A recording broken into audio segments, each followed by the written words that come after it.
give me fire, give me that which I desire.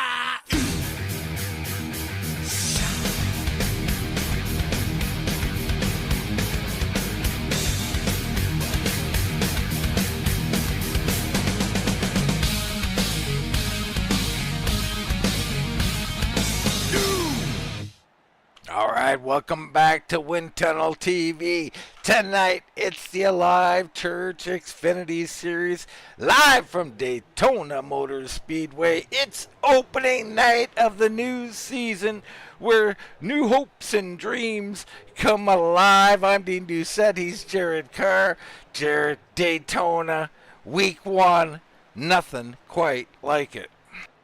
Yeah, Dean, and it's great. I mean, I'm glad to be back at RGR. We had such a great winter season. We saw George Leo grab the championship, a first-time champion in the league here at RGR, and now it's a fresh slate. I mean, now you look at the season, 19 races is what they're going to be doing, 2 seasons, 19 races each season, and, you know, Dean, I'm excited to get this underway, but I'll tell you what, from my vantage point, and this is something the drivers got to watch out for, it's a little foggy out there. It's a little foggy. It will remain foggy for the entirety of the race. So we bring up our weather. I mean, it says overcast. I think that overcast has become undercast as fog has settled into the track. And you're right, Jared. I mean, will that actually be a factor? I mean, from distance on the camera, it's a bit of a factor. Is it a factor inside of the car?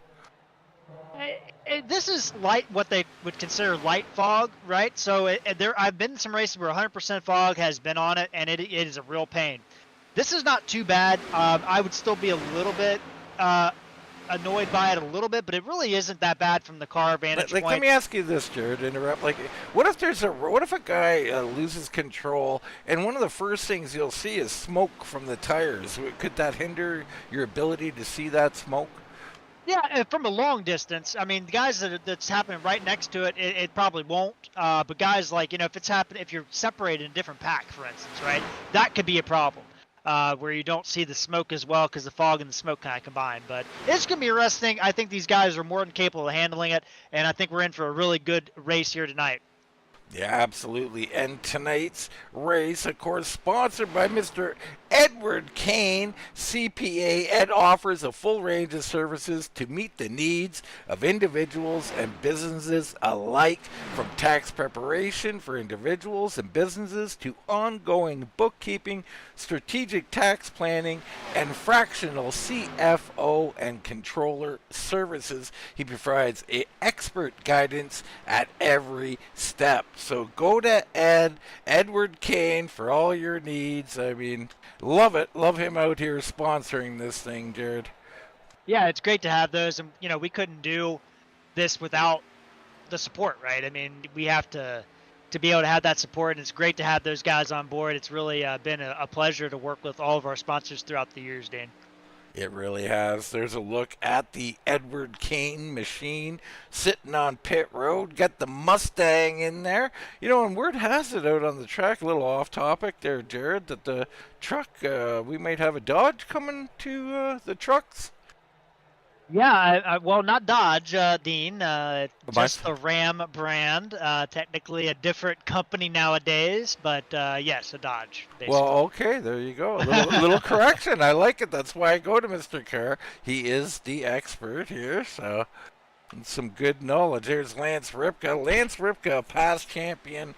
Jared, do you think maybe this is the type of a new season here? Get a guy like Buckshot Ripka back out here in dominating fashion? Yeah, I mean, you look at his results at Daytona, not a track that he's particularly been great at. I mean, he's won poles, right? I mean, he's a guy that can get around the track fast, but finishing these races has not been something that the Lance has done a lot of, right? I mean, he has had some bad luck at Daytona. You know, last year finished 7th and 19th in the full season and didn't race in the winter season when we had there. So, I mean, I think that you look at that kind of stuff, I think that's not on his mind. I think he can get it done here tonight. I think so. Well, everybody grinning up and getting ready to go racing. Let's get into tonight's starting order. On the point, Mr. Adam Kulakowski with a time of 50.831. The number 7 got to be happy starting up front. There's Darren Bruce on the outside of row number 1. Row 2, Claus Williams and Rachel Hunt. Row 3, it's going to be Olsen along with Eric Beller. We got Jason Jackson and Jason Brantley. Corey Buskirk in 9th. Buckshot Ripka 10th. Brian Helm will start on the inside of row number 6 with Steven Linger. Rookie just made an appearance late last season, so we'll call this his rookie season, I guess. Good to see Steven up here in 12th position. Looking further back, you got Mark Hamill, another newcomer. Todd the Toad Mangilly, 14th. Row number 8, Sheffield and Burris. Row 9, Edward Kane himself in that 21 machine. Michael Walker the second in the 22 machine starting 18th. Look a little further back, Jason Spear out here, and Jason always a threat here on the super speedway, so watch out for him. You got Herb Ashley, Adam Recker, Tom Ashley, Greg Ratliff, and Ricky Williams, and I think we got a couple of more here. We do. Tony Ratliff, Jacob Musial, Daryl Spear, and George Dibble rounding out a 28-car field here this evening. And you, Dean, you think about the races we've had in the RGR Sunday Series, right? 3 different races so far, 3 different winners. Jason Spear won the last time we were here. George Leal won in the fall, and then Eric Beller won this race this time last year, our first broadcast with the RGR Racing League, if you can believe that. Overcame a speeding penalty, Dean, to get the job done. I mean, you know, if I'm going to put my money on somebody, I think Eric Beller could defend his Daytona 500 championship here tonight. Well, there you go. I mean, putting the money out early. Jared, I will save my money for the last lap before I bet. But, you know, get yours down early. I like it. I'll take the field against your car. All right, there you go. Good look at Brantley and Olsen. There's Corey Buskirk. I think Corey in the 99 machine. Jason Jackson in that 88. Good looking cars. Always love that out here at RGR. Got lots of painters out here doing some great work.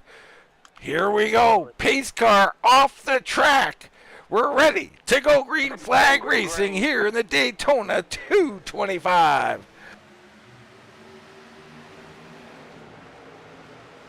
Great start there. Even start by both lanes, Dean. Kulakowski.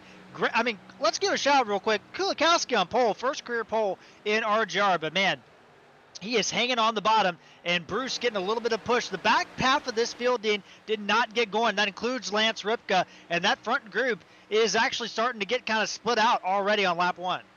Yeah, a little tentative here on the early going. No real surprise, guys. You know, 90-lap race. Up front, though, got a little bit of push, and Rachel Hunt on the outside there trying to push Darren Bruce out to the front. Kulakowski surging back. Kulakowski, great job on the bottom there from Claus Williams. A little bit of help into turn 3, and that's going to be the difference. He'll lead lap 1. One of his first laps ever led in this series, Dean. So shout out Kulakowski. Absolutely. Kulakowski come to play. He's tired of what's been happening to him, and I know him a little bit. He's got some talent out there, so let's see if he can get her done here this evening. Claus Williams sitting there right behind him. My goodness, some of these cameras, Jared, I can barely see the cars. Yeah, the fog is crazy if you're out far, but going to be no problem inside the cockpit for these guys so far. But that second line doing good here so far with Rachel Hunt and Darren Bruce. Eric Beller, defending champion of this race, also up on that high side, Dean. Absolutely. These lanes getting a little settled in now. Brantley up top with Buckshot there. Bruce leads that lap, so we've gotten 2 laps and 2 leaders. Herb Ashley in the 63. He has just set the fastest lap of the race. Let's see if we get a better shot of Herb here. Yeah, he's up top there on the all-red machine there. He may want to go to the Jason Spears, see if he can get some sponsorship with that car. Absolutely. I mean, speaking of Jason Spear, Dean, he only has that one win, but he has raced 3 races here. And out of all the drivers that have raced 3 times at this league, in this league, he has the highest driver rating. And it's the only one that's in the 90s, and that is pretty good. He has 2 top 5s and 3 top 10s in 3 races. Can he make it 4 top 10s at least tonight? I'll be interested to see. I think he can, but luck goes a long way in these plate races, Dan. Well, it does, but I mean, he proves time and time again, luck not the only factor, Jared. Talent does come into play here on the Super Speedway. And we got a problem with Mark Hamill here. I think he may be blinking, so we'll have to keep an eye on Hamill there. Mark Hamill, best known for his role in Star Wars. Absolutely. We've had a few lately. We had John Connor the other night. He was here to save the world, apparently. Yeah, absolutely. There you go. But, I'm watching this field, and, some, people at home may be watching this race, maybe not on iRacing, not experienced with iRacing. The Xfinity car, or as everybody in the community kind of calls it, the B car. These cars are the most handling dependent cars on super speedways on the surface. They require a little bit of finesse. You have to have handling. You can't just go outright for speed. These cars move around a lot. As the race goes on, especially once we get to these tire strategies of, do we take 2 tires? Do we take no tires? Do we take fuel only? 4 tires? The handling changes dramatically on these cars compared to some of the other vehicles on the surface. And you're going to start seeing these cars move around a lot tonight, Dean. And also with that, the draft. What you don't want to do is you see Klaus Williams move to the high side to try to sneak for the lead. He's going to take the lead here on this lap, I think, Dean. Wow. He does get the lap. Good move by Klaus Williams. And that leads me into my next point, Dean. The runs are much greater than you'll see in the trucks or the Cup car. It is just, you'll get big runs, but the other thing, Dean, you got to lock bumpers evenly. Otherwise, you'll send somebody around if you try to bump. Well, that's a great point. I mean, we see in the Cup cars that, there's a lot of beating and banging in the drafting situation. You can't really do that effectively in these cars, can you, Jared? No, you can't. So in the A car, you can push the pusher, and the pusher can push the pusher who's pushing the pusher. The truck, you can push the pusher, 3 deep, basically. In the Xfinity car, you push the pusher, you're going to have a bad time, and you're going to cause a wreck or be wrecked, because the car just is not that type of vehicle, and it is going to be a situation where things change about who's behind it. You have to do a lot of bubble pushing, and that's going to really dictate how this race is going to go for the guys in front of you. So Kulikowski out here leading early on, and here comes Olsen. Olsen shuffling up. He's looking to take the lead away as he scoots to the high side. The Potato Head paint man with the He-Hut car out front here. Klaus Williams right to the rear of him. Everything good. Here comes Kulikowski back on the inside. And you see him, he's sliding, Scott was sliding around there, but Kulikowski and Olsen and Klaus Williams says, I thought he was going to poke underneath him. He still might. I mean, we get a little aggressive. I like it. This is what we should be doing, racing. Olsen looking to block, and he's causing it. He's getting himself stuck in the middle. Klaus Williams there cut him a break, Jared. Yeah, he did. That could have been bad. I think, on lap 8, you cut brakes, but if this was 8 to go, I don't think there would have been a brake cut. I mean, the one thing about Daytona was changing lanes, which is a proper way to run the track. You have to be decisive, don't you, Jared? You have to. You. The more you think about what you're about to do, the more of a situation you're going to find yourself in. The less, I hate to say it, the less you think, the better your results are going to be at Daytona. That's music to a lot of people's ears, Jared. Yeah, smart. Overthink. Less overthink. How's that? No, I mean, I don't mean to chuckle, folks, but, I just think of myself. And you're exactly right. I mean, I don't do a lot of lane shifting, Jared, and it's because I tend to second guess myself. Am I clear? Am I not clear? By the time I make the move, there's someone there, and I'm about to pile up 40 cars. Great race so far. Lap 9 of 90 here in the Daytona 225.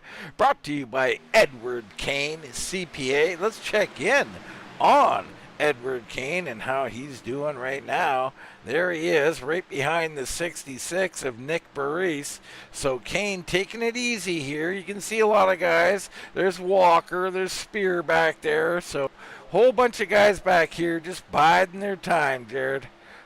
Yeah, I don't think there's anything wrong with that. This is a 90-lap race. This isn't, a 50 or a 40 or a 60 or whatever that you may be used to in other things. But, this is a pretty decently long race. We're going to have, you can do about 35 laps, if I remember correctly, on fuel. So this is going to be a two-stopper. If you play your cards right, it's definitely not a one-stopper. But I think that these guys, you think it is. Sorry, I probably made a sound there, Chair. Rachel Hunt going for the lead here, so Hunt makes a move down to the bottom. She takes the lead. I absolutely love it. Yeah, no, you're absolutely right, Jared. Two-stop race here this evening. What I was going to ask you about that was, what's best when it comes to two-stop? I mean, are we going to push the limits on the first couple so we can short fuel the third? That's kind of a standard way of doing things. Yeah, I think oh my goodness, and Olsen just got Rachel Hunt really loose on the back straightaway, and Rachel, great job holding on to it. Sorry about leading off that question. I thought we were about to have a wreck at the lead. Wow. And they do have a history. Just last week, a little incident with Olsen and Hunt. So I don't know. We'll see how this plays out. They lead the lines. Rachel Hunt out front with Williams pushing. Here comes Beller and Brantley on the high side as well. Yeah, and I think when you look at this, going back to your question, Dean, you want to work from the back, right? If you know you can do, let's say the number is 35. I think it's close to that number. It could be about 33, but. I think, you work from the back. So if you always plan this race to be green flag the whole way through, even though it probably won't be, even though the last two races have been caution-free at RGR at Daytona, you work from the back. So you really want to come in on pit road kind of late on the first one and kind of short up that second one to get the end of the run, because you want to save fuel at the end in case you have a green-white checker. So you want that last run to be your shortest run of the night, Dean. Yeah, I think that's the general consensus. Other people will say first in is first off, and we got a problem with Jason Jackson. He has disappeared from the track, and for real, not because of the fog. As we bring up the weather here, it's 100% moisture, Jared. Does that have any effect out here? Yeah, so that is a really good point. I mean, 100% moisture, obviously we're seeing the fog. We don't get quote-unquote rain in iRacing on ovals. But, I think, yes, it's going to bog down the engine a lot more because the air is more saturated. So these are naturally aspirated cars.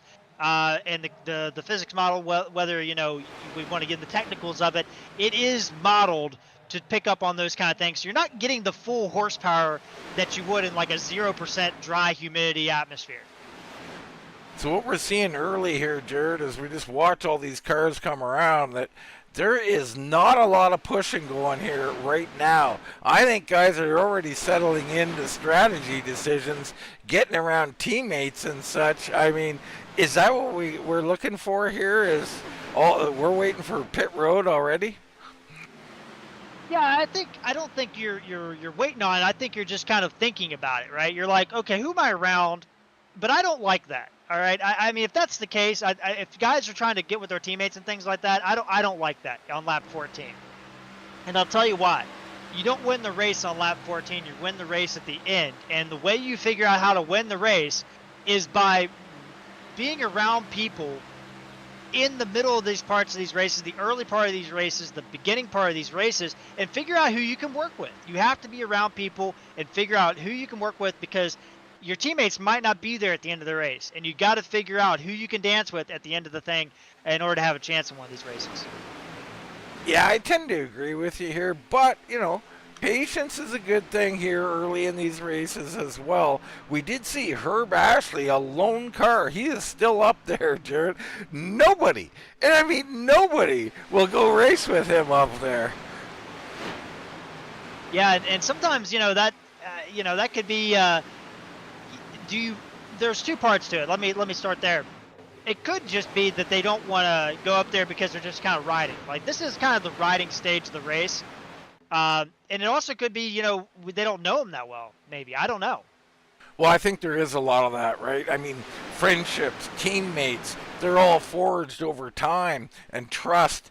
Herb, nobody knows him, and they don't know if they want to go up there and risk it with him this early. But I think the fog a factor here this evening as we're riding single file here. This is astronomical. I've never seen this. I don't know. Are we fuel saving? Jared, are we watching people trying to make 45 laps here on a tank of gas? I mean, I think that is something that's undervalued on iRacing, and you'll see it in some of the bigger races, especially like the high SOF splits for NIS, for the Daytona 500, things like that, where the guy in the lead of the group isn't 100% throttle, and they're backing down like 80% or 90% throttle, and they're just kind of backing the field up to them and just kind of forcing people to pass them because they want to save fuel. And it could happen. I don't think you're going to save 10 laps of fuel, but you're going to save a couple laps of fuel. But the problem, Dean, and I'm kind of looking at this from the spotter camera, right? This field is so spread out. 5 seconds from first to last. That is a big gap, and there's gaps all over the place. And you're not going to save fuel with all this gap. You're just not going to. Well, I mean, that's a great point, too. If you try to go too slow, then you're not in a serious draft. You're actually going to do worse. I'm really surprised at what we're seeing here, dude. Quite literally, they are not racing at this point of the race, and I don't know if I understand it, to be honest with you. This is weird. I don't know what to say, but it is super weird to see everybody just kind of on the bottom and just not really pushing the pace at all. I don't know what to make of it. Let's focus on the positives for some drivers like Williams, Beller, and Hunt up here, along with a few others. I mean, how nice is this for them? I mean, they can just take it easy and have a top 5 position heading into the pit stops. Yeah, I mean, I agree. I mean, that's perfect for them. Everybody in the top 5 or 6, 7 cars, this is great. This is exactly what they want. Yeah, I mean, they can dictate the pace. They can dictate their fuel mileage. Easy pit road, no too wide to deal with. I mean, this is easy peasy for the leaders. And if you're at the back, now I like hanging around the back, Jared, but only when there's a pack, when they're running 2 and 3 wide, and I'm scared to death that they're going to wreck on lap 10. Right now, I guarantee you, if me and you were out there, we'd be going to the front on the outside. Yeah, and that's what I was kind of thinking about as you were talking there, Dean. It's good to be saving fuel and maybe being conservative right now. But when you get close to pit stops and you know that you can kind of, a number that you can make it to, you've got to go to the outside because you don't want to be 4.5 seconds back like Jacob Musial is when pit stops come. You just don't want to be. Yeah, I agree. You're just not going to make a time. Now, we head on board with Stephen Linger here out of Cherryville, North Carolina. And, what I'm thinking here is there's no explanation outside of fuel saving. These guys are fuel saving. I would bet anything on it. There is no way that they're racing single file at the Daytona 500 for any other reason than fuel saving. Yeah, I 100% agree with you. So with that said, lap 20, coming to 21 of 90. Who throws this out the window?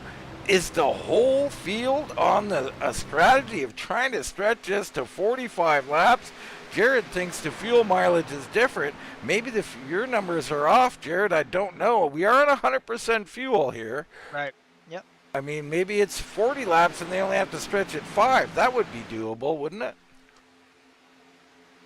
Yeah, I'm looking at my data, and yeah, I mean it's 35 laps is all we could do in the V open stuff. So I'm trying to make a little fib perhaps here because. Oh, come on now. Come on. So here we go. Someone making, and that's Olson. Olson's had enough. He says, Yeah. "Are we gonna race? What are we doing out here?" He's gonna jump out of line. Will anybody go with him? He's gonna go to the front by himself, Jared. Yeah, I think he can. That's the thing. I mean, I think you're right. I think even the leaders may not be running full throttle. So Olson gonna try to drive up here with no help. Yeah, I like this move by Olson actually because he's kind of making these guys now forcing them a little bit to up the pace. You see all of a sudden, Kulikowski has moved up to the back of Rachel Hunt, and that's brought Jason Brantley in here. That's brought Mark Hamill in here and Steve Linger. All these guys have been brought up, and the gaps are starting to close down as soon as Scott Olson went to the high side.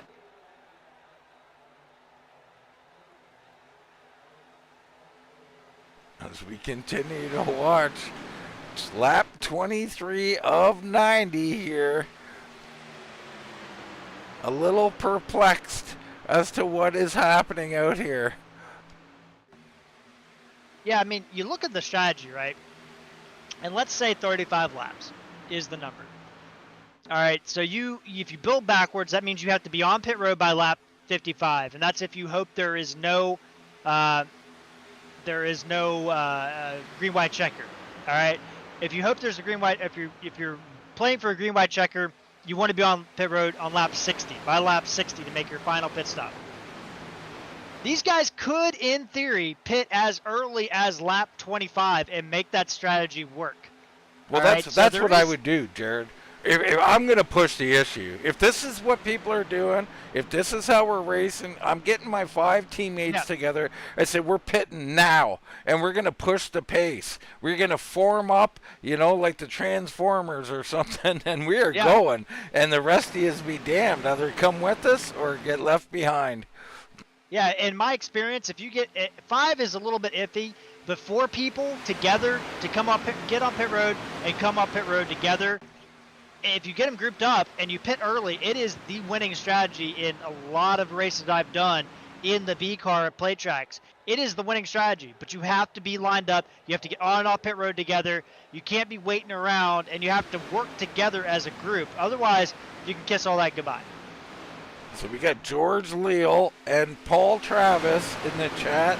They are at Daytona Motor Speedway in real life. I love it.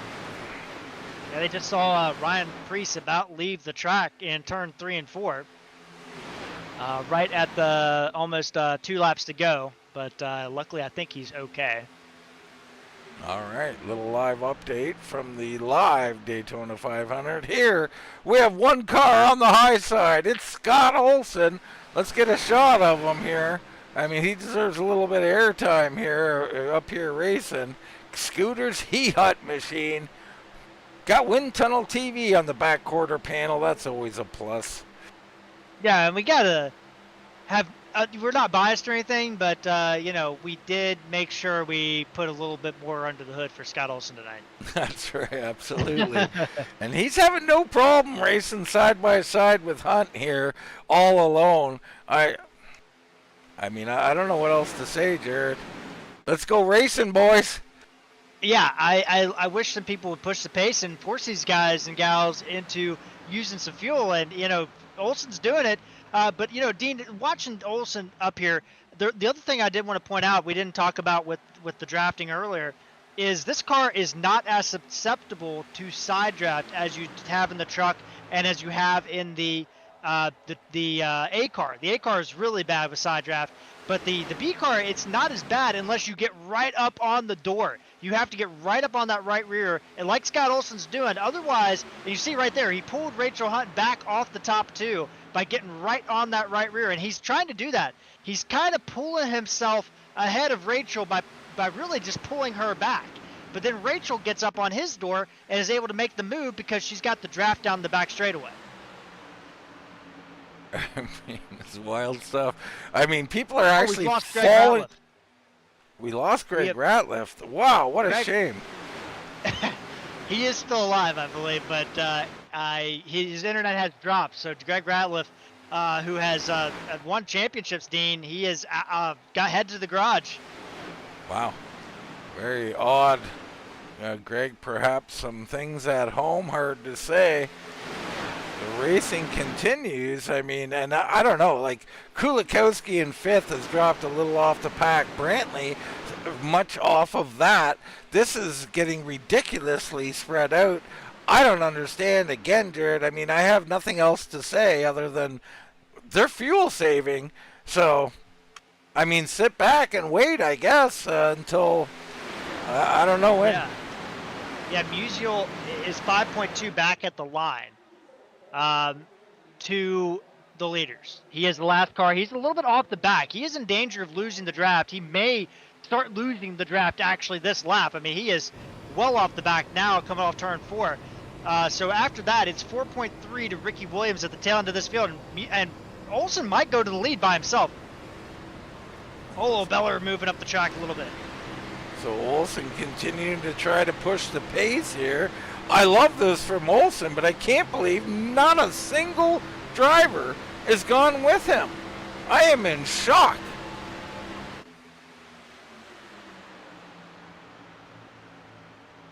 Yeah, I'm surprised too. So as we sit here and watch this, we'll check in on the distance between Ricky Williams and Jacob Musial. And we'll see here that it was, so this is a very recent thing, the last 5 laps. Musial must have got loose or something and fallen off the pack. He has, in fact, lost the draft at this point. Yeah, I saw, back there, I was watching, it looked like Musial was trying to go to the high side at one point in time, and it looked like maybe he just couldn't get the run, and I think he eventually lost the draft because of that. Now Rachel Hunt's fought back. And I'm going to flip this perspective a little bit. Like, we're from a broadcast perspective, we've loved this. All right, we're like, wow, this is crazy, this is great. Olsen's up here doing stuff. But if I'm Rachel Hunt, I am annoyed as hell right now. Well, she certainly is. But I mean, here we go. Lap 30, they're pitting. This is not fuel mileage. What the heck have they been doing? Jared, please enlighten me. I am at a loss because, like I said, this is with high humidity, so I'm confused. I mean, the only thing I can think of is you're working back to lap 60, right? The only thing I can think of is they were instructed not to race or something, and I hate to be, harping on this, but it is absolutely ridiculous at Daytona to see a single car field and they're all spread out and they're not fuel saving. But we got pit stops. Beller first off. Here comes Ripka, Dibble, the Toad Man, Tony Ratliff, Tom Ashley, Rachel Hunt, Herb Ashley. So we have different stops here. Some taking 4, some taking 2. I think almost everybody taking 4, to be honest. Olsen comes in all alone. That's not going to work at all for him. It'll be fine, actually. He should regroup with the guys that pitted the lap prior, so it shouldn't be too bad. Got to have a good stop, though. Yeah, I mean, at the end of the day, right, you have to be on, like, if they're not thinking about green, white checkers, you have to be on pit road by lap 60. I think we've already kind of we've talked about that a little bit. So I understand why they came down lap 30, but I would have came on lap 25 in that case. Like, you still would have made the same number. That's the thing, Jared. If there's no fuel mileage race, if I'm in this race and I have teammates, I'm telling them, I am not doing this. We are coming in. At the first available opportunity, math-wise, I'm on pit road with my teammates, and we are going to absolutely decimate the field by just doing incredible laps of pushing. But I am still dumbfounded. People are going to be upset with me. That's fine. This is a dumbfounding thing to watch 30 cars do nothing for 30 laps and then figure out it's not fuel. They're just... I don't know what they're doing. Yeah, and that comes from a place of experience, right? Like, me and Dean have watched, I don't know how many Daytona races. We broadcasted, I'd say we probably broadcasted 200 or 300 races together, Dean. Minimum. At this point. Yeah, and I think we've probably done, I don't know, 30, let's say 30 Daytona, Talladega races. I can tell you, I've never seen this. I've never been a part of it. I've never, ever seen it. from anywhere. It's very strange. I thought for sure we were talking fuel mileage. We are not. Kulikowski, your leader. Brantley in second. Hamill in third. Buskirk in fourth. And Linger in fifth. So some names that you're not that familiar with up front. Love seeing that. They still have not pitted, though. We have 15 cars that have not pitted here. And they are still, I mean, maybe they are trying to extend it. I think what we talked about pre-race or during the early parts of the race, that's what these guys are doing. They're going to maximize these first couple of stints here, Jared. Yeah, you know, and I will say this, you know, Kulikowski is the leader. He's pulled a massive gap on Jason Brantley because he's caught up to the back of this field, and the rest of this group is not pushing the pace at all. I don't, you know, Dean, I'll be honest. I do not know. I do not think it's possible to save 10 laps of fuel.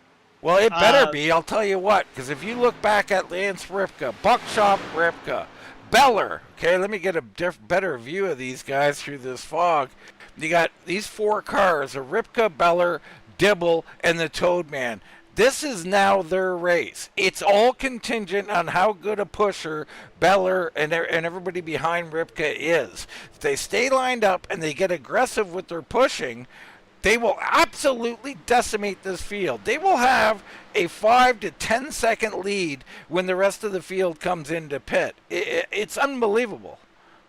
Yeah, they've made this race so easy for these guys who pitted first. This is a 4-car race. If we don't have a caution, I'm telling you, Jared, the field will be broken up in different strategies. You have this 4-car pack. You got Tony Ratliff, Ashley, Hunt, and Herb Ashley, the two Ashleys in this group. That's a 4-car pack.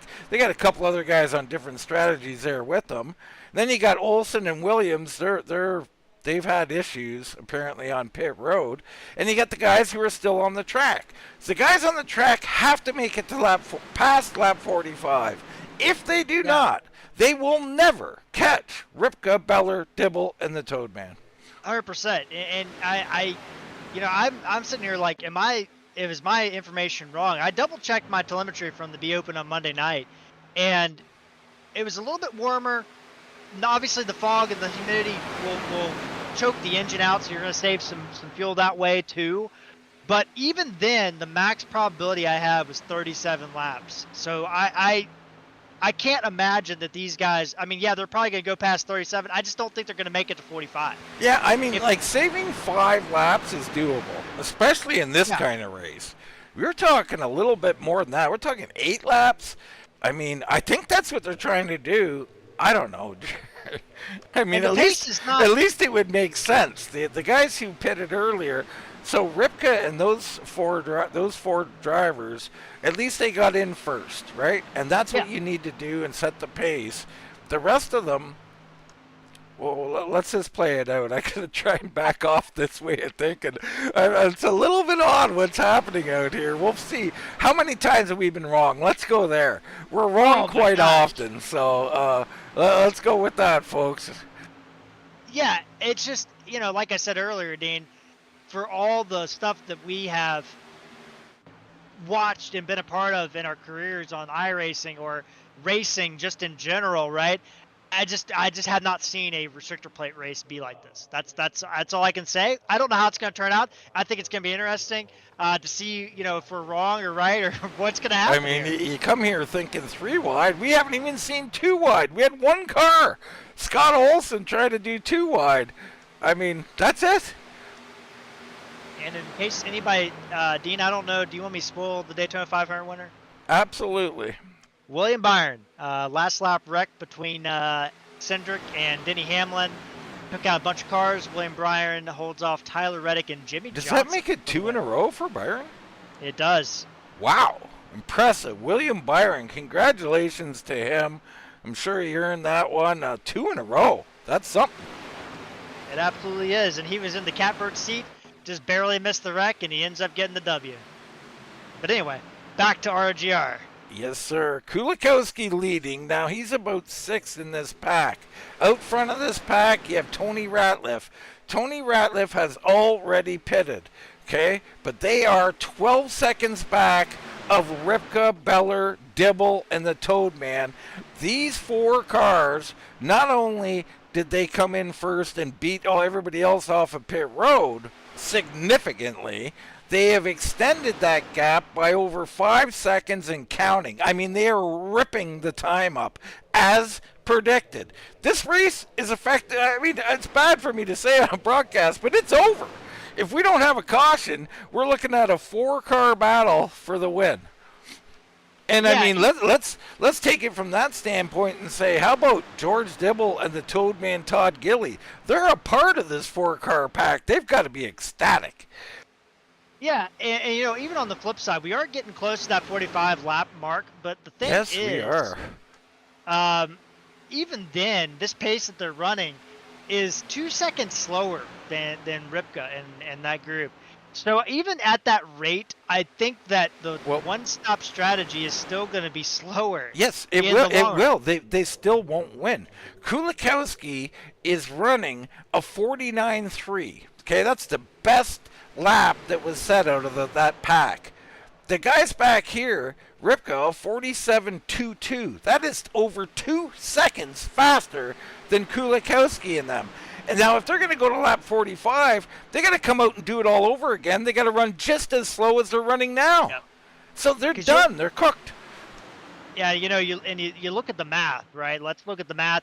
Ripka, for instance, in that group is battling a little bit back here, which isn't necessarily a bad thing.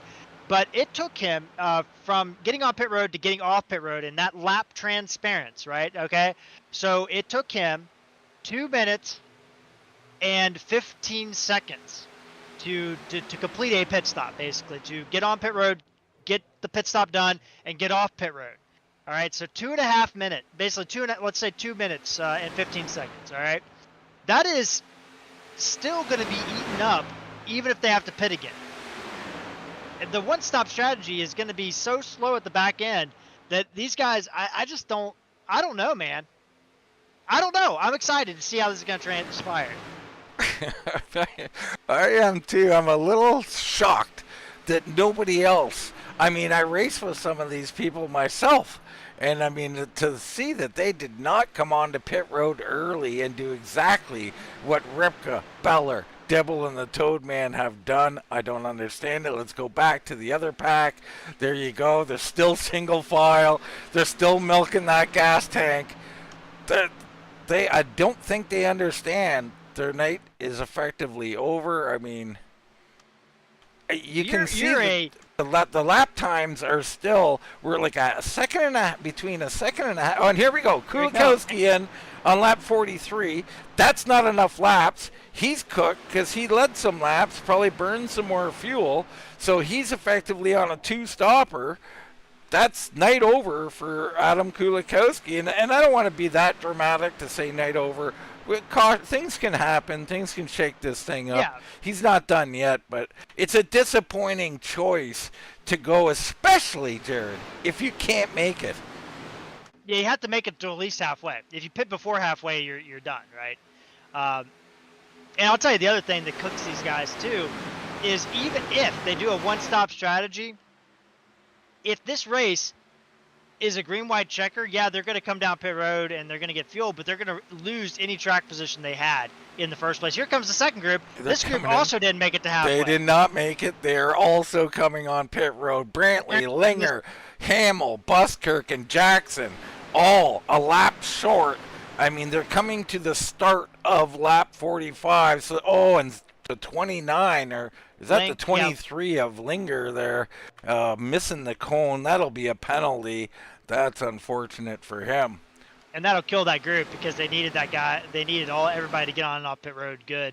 So next group, you're going to have Bruce and Helm, Baris, Sheffield, along with Kane, Walker, Spear, Daryl Spear, and Jason Spear, and Ricky Williams. I mean, they're in big, big trouble. They now have a 25-second lead over Ripken. And here comes Bruce. So Bruce, Helm, Barise, Spear, Walker, all coming in. They all look pretty clean coming on. Now, they can make it. So this is the race now. They're going to try to do the second stint and they're going to have to do the exact same thing. Can they hold off Ripka and Beller and them? Here they come. You won't 66. believe the lead that these guys are going to have. 66 missed pit stall, so that's going to hurt this group too, Dean. All right. He's going to have to come back in. Nick Burris had missed pit stall, so that's a shame. Yep. Nick Burris. Here comes Bruce. First off, he's got Helm with him. They're pretty much alone, though. Here comes Walker, Spear, and Williams. So Helm and Bruce are in a world of trouble, too. They don't have the help. Here comes Kane, along with Sheffield. So these two do an extra lap. This will at least allow them to have a touch more fuel and maybe race a little bit. I don't know. But Ripka and the bunch absolutely dominating. This 4-car, Ripka, Beller, Dibble, and the Toad Man, they've got one or two other cars in here. Olsen's in there, and I think Claus Williams in there as well. They are not part of this group. They would be a lap down. Yeah, and you look. Let's now the pit stops have been completed here. Let's talk about some penalties because we got to talk about the penalties, the good and the bad. We got penalties. We got Paris off the track, and he is stopping on the inside wall. He has gone to the garage, no caution. So Paris almost bringing out a caution, but not to be. That could have at least shaken this thing up. But sorry, Jared. Please go ahead. Yeah, sorry. The penalties we have here. Olsen, too fast entering pit road. We have Adam Recker, too fast entering pit road. Klaus Williams, too fast entering pit road. And then Steven Linger, unsafe pit entry. That was a 2-minute total time there. And then we have Nick Burris missing his pit stall. No penalty there for Nick Burris, but he is effectively out of this race at this point. But Dean, that's hurt. That sucks for Recker, Williams, and Olsen. All those guys were in the lead group, Dean, and they ended up getting a penalty when they came down pit road. All right, so very unfortunate for them. Right now, this group has a 19-second lead over this group. Bruce, Helm, Brantley, Hamill, and Buskirk, and they have got to get going. And I think they know that because Helm is up there pushing Darren Bruce, and this is something we did not even see in run number 1. I mean, I don't know what they're going to do because they will run out of gas if they push like this, so they're in all kinds of trouble, and they're still undermatched to Ripka and them.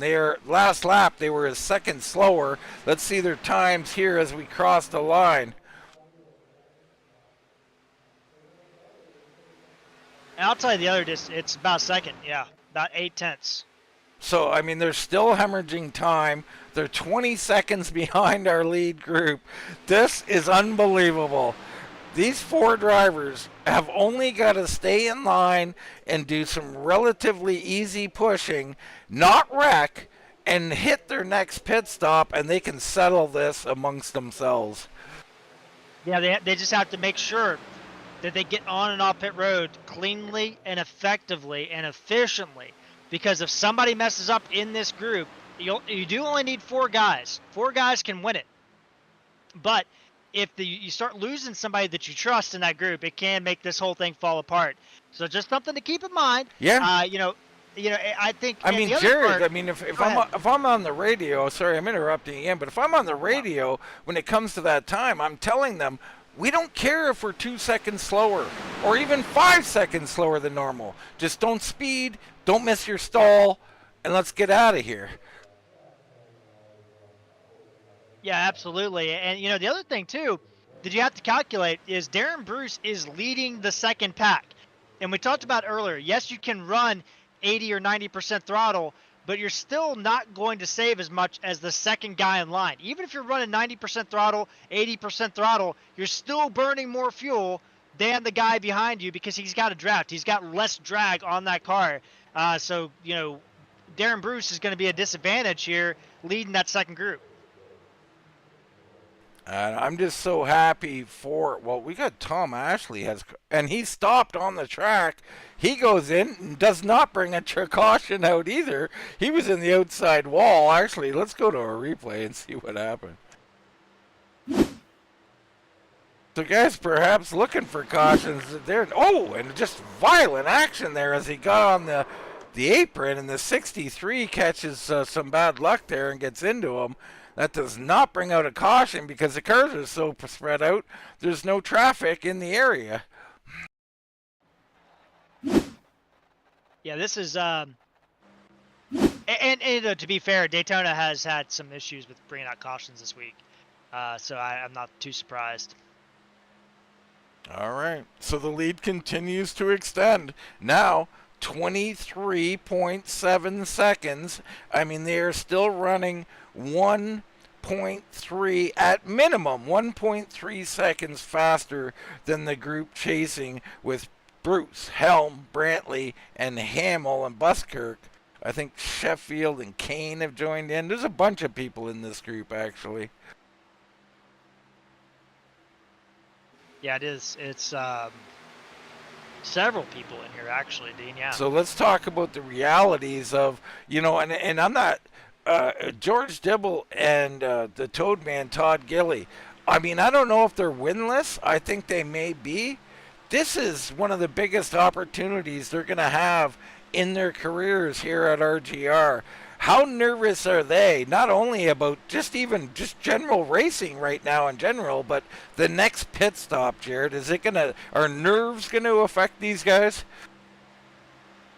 I can't speak for either of them, right? But I think that you do start thinking, especially when you are in this position, that I have an opportunity to win this race, and I'm here, and that does kind of get in the back of your mind. And by the way, Darren Bruce has dropped off the pace of the leading the pack, so he is dropping to the back of this pack. By the way, Dean.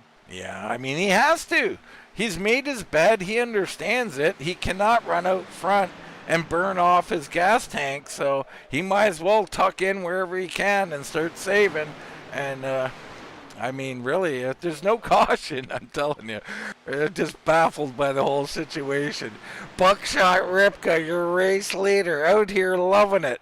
These guys made the right call. The only ones who came in on or about lap 30-ish and decided we're doing a two-stopper, and man, oh man, is it paying off. I mean, I wouldn't be surprised to see this group catch the other group. Caution, that's it. You got caution. There is Jason Spear involved, Walker's involved, Hunt's involved.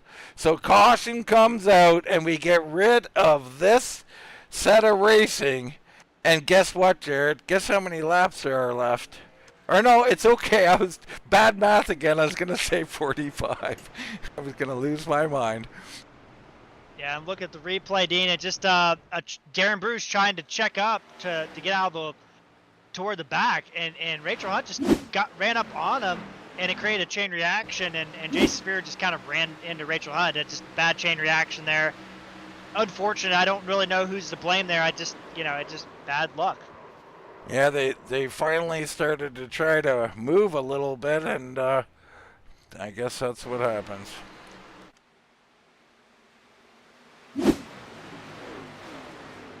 All right, well, we'll re-rack them here. And now, with only 35 to go now, about 34 when we restart, we will officially have racing, Jared. I'm excited for it. I mean, I'm sad for Ripka, Beller, Dibble, and the Toad Man, though. Yeah, I think that is going to – I mean, I think they still have an opportunity, right? I mean, I think that they're up there for a reason. They made a decision, and they were able to get up there.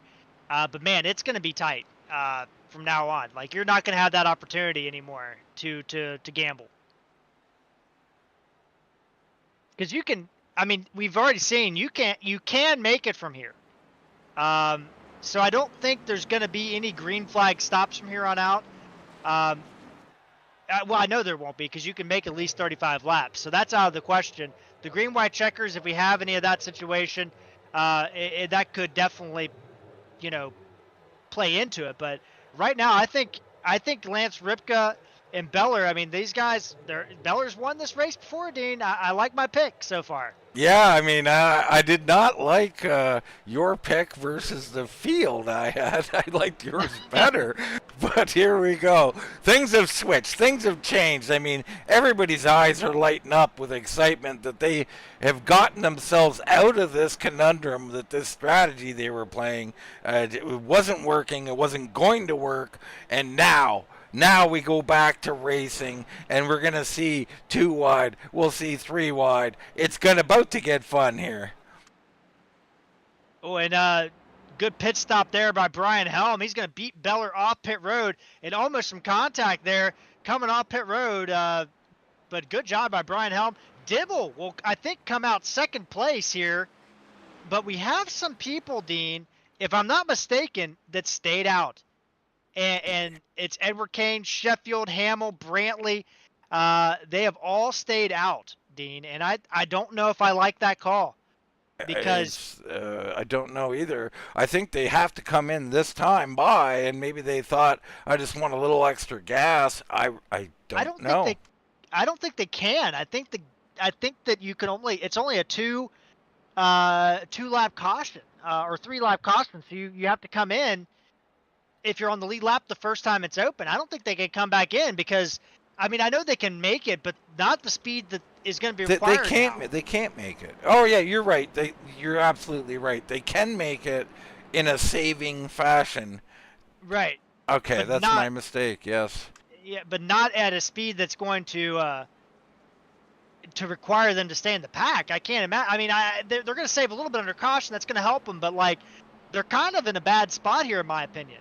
Yeah, I tend to agree. I think they're going to have to, as the race progresses down to 15 to go, and that they're going to realize, I got to save a couple laps. That's going to hinder their abilities to fight. You've seen Jason Spear leaving pit road. There's Hunt. There's Jackson coming off of pit road. So Hunt is maximizing her damage fixing there. There's Walker the second leaving. Something else to note too, Dean, real quick, is we are going to have some waiver rounds that are also going to be in that same boat. That includes Klaus Williams, who pitted on lap 30. He needs a quick caution. Steven Linger, who is now back to 2 laps down, had that penalty. He's going to need another caution. Wrecker cannot make it to the end of this race without a caution. All these guys taking the waiver round, they need a caution. Otherwise, they're going to have to come down pit road to make a pit stop. They cannot make it. They all pit on lap 30. They're part of that group, Dean, we talked about earlier that had speeding penalties on pit road.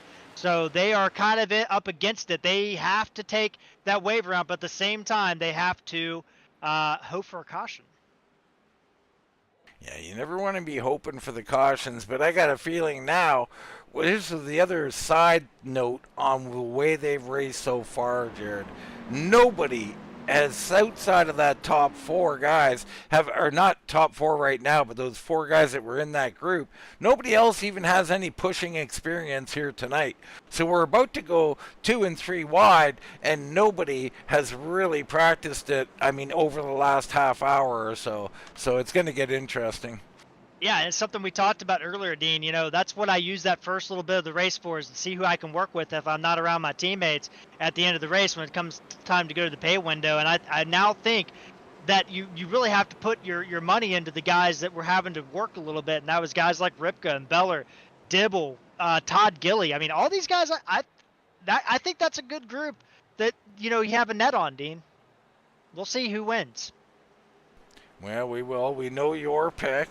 And I know I have all the other cars. I'm feeling pretty good now, Jared. Yeah, I'm up against it on that one, aren't I? I have 1. You have, 27. So. All right, pace car off.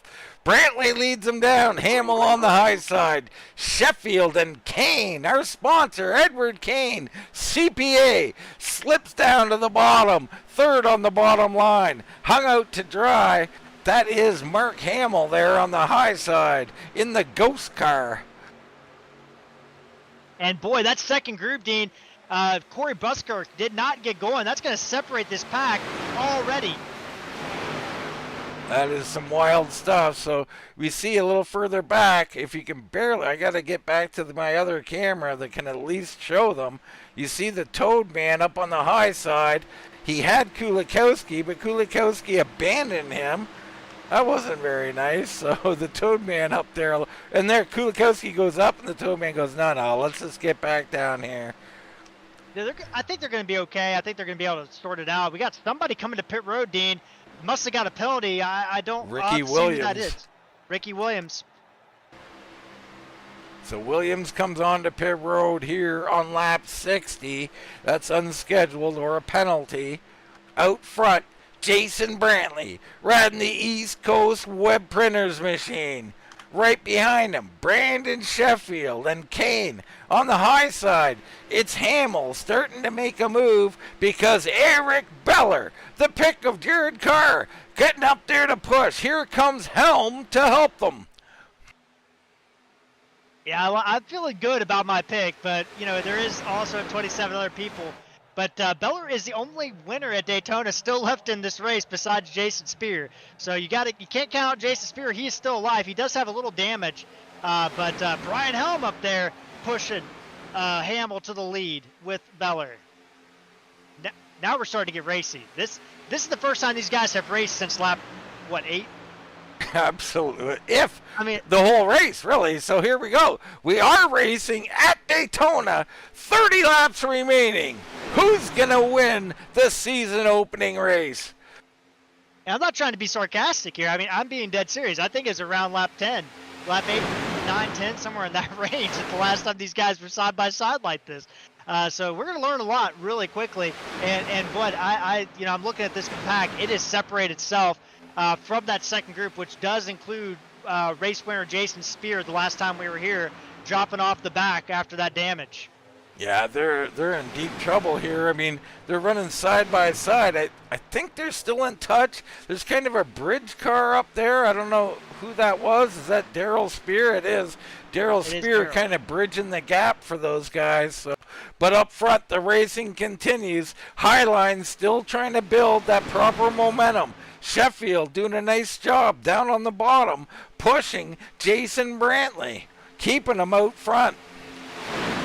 Yeah, and you look at these guys, Dean. I mean, Jason Brantley coming into this race, only one start, and he finished 15th last time we were here. So, I mean, this is a great run by Jason Brantley, and a guy that he's been around for a little bit now, Dean, but he's not been in this position. These are his first ever laps led. He's going to go to the high side. A nice move by the 3 machine. There was another 3 used to make moves like that. But here goes Sheffield with Kane pushing.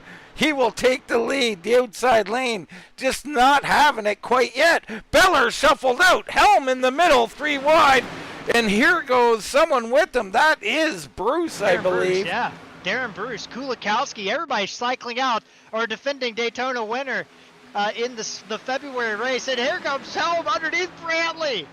Wow, Helm slips it in there. Bruce goes low. We go back to 2 wide. Kulikowski's in the middle, a little further back. Holy cow, Helm is making moves here like it's the last lap. I love it. He's bringing some excitement. He's the Jimmy Spencer of the race tonight, Dean. And Olsen back in this thing. He might have been a wave round or a lucky dog. He's back in here. He slips in behind Bruce. He's still looking to go to the middle. He wants to race. Yeah, he is a guy that needs the caution. No, he doesn't. He already got what he needed. He's back on the lead lap, and once again we see Olsen almost by himself trying to drive to the front. Yeah, he's really utilizing that side draft, Dean, that a lot of guys, I think, and the leader's disappearing. That is not comforting if you're Edward Kane. That is not comforting. You do not want that. Look at the side draft. I mean, I will give Scott Olsen credit. There's a lot of good drivers in this league, but I have not seen anybody utilize the side draft as effectively as Scott Olsen tonight. You have to be on that right rear, and you have to pull these guys back. And he's got Helm and Darren Bruce lined up with him, along with Kulikowski and Beller. If he could keep side drafting these guys, he could get in the lead very quickly. Absolutely. He's doing a fantastic job, and he's got Helm with him. I mean, these want to get out here and drive. Behind them, you got Bruce, Kulikowski, and others. I mean, I love it. We got side-by-side action. Sheffield and Olsen outside lane, starting to move forward.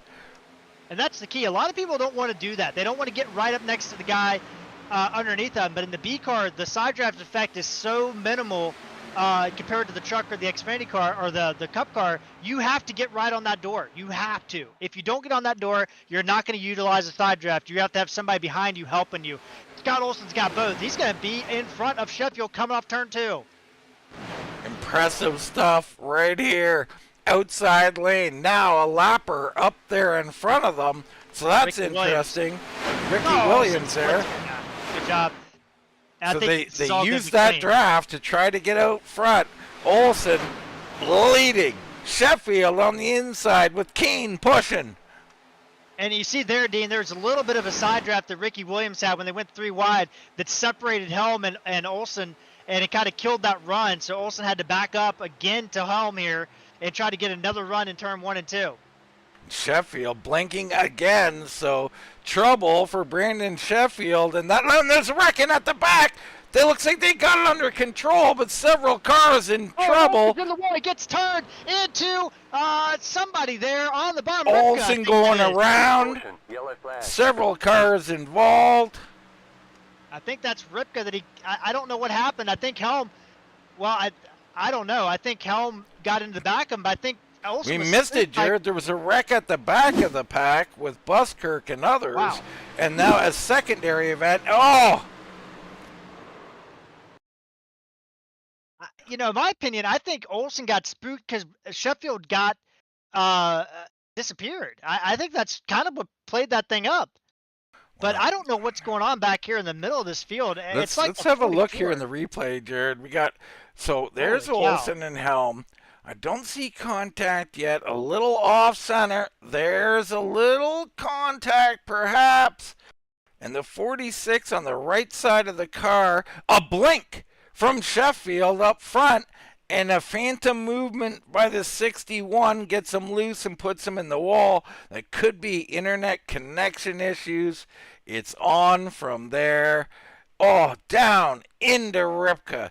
Dibble trying to come through. He gets a piece of it. Down low, Tony Ratliff escapes all damage and carnage. You know, in that first incident, Dean, I am so confused. It's like something happened to Cody Buskirk. That car just basically lost power, and nothing anybody behind him could do. And then he was ran into, and then he's in the middle of the track, and he just kind of yanks it to the left right into poor 86 machine, who had nowhere to go, of Jason Jackson. I'm very confused. It's like the engine blew up. Well, we take a little rewind action here to just see exactly what happened here. So he's riding alone. I mean, he's got space in front of him, space behind him. I am so, In the corner, his wheel.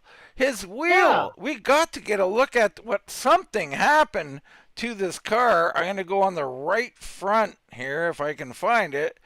wow, it's like The right It's front like- suspension, and you will see in slow motion here, we watch the right front, the car rocking back and forth for some reason, and it just turns completely left out of nowhere. It's still driving forward. That's a broken drivetrain for no reason.